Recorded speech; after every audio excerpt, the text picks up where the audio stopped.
Дін мен қоғам арасындағы қарым-қатынас. Күрделі және көп құрылым мәселе. Дін қоғамның мәдениеті мен құрылымына терең әсер етіп, олардың өмір сүру салтын, моральдық құндылықтарын және әлеуметтік қатынастарын қалыптастырады.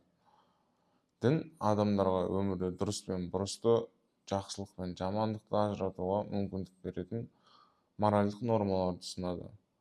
Бұл нормалар адамдардың жеке және қоғамдық өмірінде тәртібіне үлкен әсер етеді. Дін адамдарды біріктіре отырып, наным-сенімдер мен дәстүрлердің айналасында қауымдастықтар құруға ықпал етеді. Діни ұйымдар мен қауымдар пайдаланған рәсімдер мен дәстүрлер адамдардың арасында байланыс орнап, әлеуметтік бірлікті күшейтеді.